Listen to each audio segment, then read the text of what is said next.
السلام علیکم، میرا نام ڈاکٹر خاور کاظمی ہے۔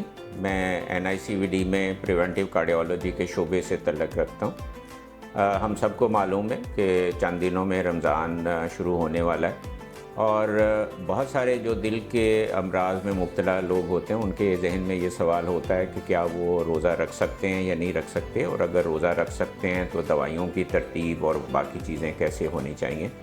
تو میں اس تھوڑے سے ٹائم میں کچھ جواب دینے کی کوشش کروں گا اس کے بارے میں۔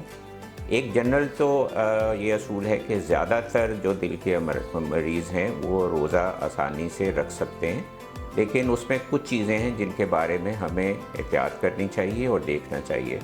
ایک تو وہ مریض جن کا ابھی حال ہی میں ان کو کوئی ایونٹ ہوا ہے، جیسے ہارٹ اٹیک ہوا ہے یا ان کا کوئی ابھی پروسیجر ہوا ہے۔ پروسیجر سے مراد اگر ان کی سرجری ہوئی، بائی پاس سرجری ہوئی ہے، یا سٹینٹ کرنے کا پروسیجر، اینجیوپلاسٹی جسے کہتے ہیں، وہ ہوا ہے، حال ہی میں ہوا ہے، تو اس صورت میں اپنے ڈاکٹر سے مشورہ کرنا ضروری ہے روزہ رکھنے سے پہلے۔ دوسری بات، ایسے مریض جن کے دل کے پٹھے کمزور ہیں اور ان کو پیشاب آور دوائی بھی دی گئی ہے ڈاکٹر کی طرف سے، تو ایسے لوگوں میں بھی اپنے ڈاکٹر سے مشورہ کرنا ضروری ہے، کیونکہ اس میں پانی کے استعمال میں بتایا جاتا ہے کہ احتیاط کیا جائے، اور روزے کے دوران چونکہ آپ کے اوقات بہت تبدیل ہو جاتے ہیں، تو اس تبدیلی کی وجہ سے متاثر ہو سکتا ہے آپ کے دل کا فعل، اور پھیپھڑوں میں دوبارہ پانی آنے کی شکایت ہو سکتی ہے۔ تو ایسے مریضوں میں جو پیشاب آور دوائی لے رہے ہیں اور جن کو سانس پھولنے کی تکلیف ہوتی ہے تھوڑا سا چلنے سے بھی، ان کو بھی اپنے ڈاکٹر سے مشورہ کرنا چاہیے روزہ رکھنے سے پہلے۔ تیسری وہ مریضوں کی کیٹیگری ہے جن کو سینے میں تکلیف ہوتی ہے تھوڑا سا چلنے سے بھی، اور انجائنا جس کو ہم کہتے ہیں، اور ان کو بار بار دوائی لینی پڑتی ہے۔ ایسے مریضوں میں بھی روزہ رکھنے سے پہلے ڈاکٹر سے مشورہ ضرور کرنا چاہیے، کیونکہ ایسی صورت میں ان کی دوائی میں کافی لمبا وقفہ آ جائے گا، سحری سے لے کے افطار تک، اور اس دوران میں ان کی دل کی تکلیف مزید بڑھ سکتی ہے۔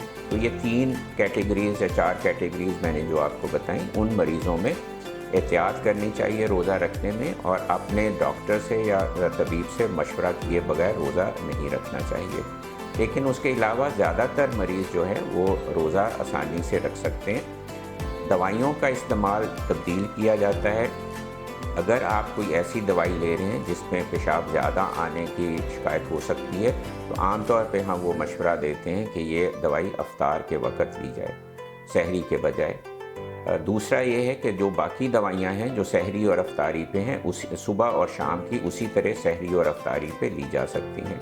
اگر آپ کی دوائیوں میں کوئی دوپہر کی دوائی بھی شامل ہے تو اس کے لیے بھی آپ کو اپنے ڈاکٹر سے مشورہ کرنا چاہیے کہ اس کا وقت کس طرح تبدیل کیا جا سکتا ہے۔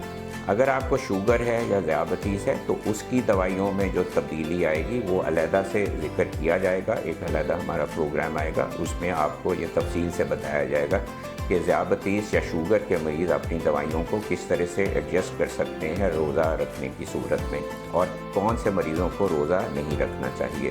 تو یہ اس میں آپ کے تفصیل سے اس بات آ جائے گی۔ اس کے ساتھ ساتھ ایک بہت اہم چیز یہ ہے کہ خوراک کا استعمال رمضان میں بھی احتیاط سے کرنا چاہیے۔ اگر ہم اس میں احتیاط چھوڑ دیں گے تو دل کا مرض زیادہ تکلیف ثابت کر سکتا ہے، زیادہ بڑھ سکتا ہے، اور آپ کو زیادہ تکلیف دے سکتا ہے۔ تو سحری میں اور افطار میں دونوں میں ایک متوازن خوراک رکھیں، اعتدال رکھیں، نمک کے استعمال میں، چکنائی کے استعمال میں احتیاط رکھیں، اور اس کے بارے میں آپ خیال رکھیں کہ ایسی چیز نہ ہو، ایک دم اتنا زیادہ نہ کھایا جائے جو آپ کے دل کو متاثر کر سکے۔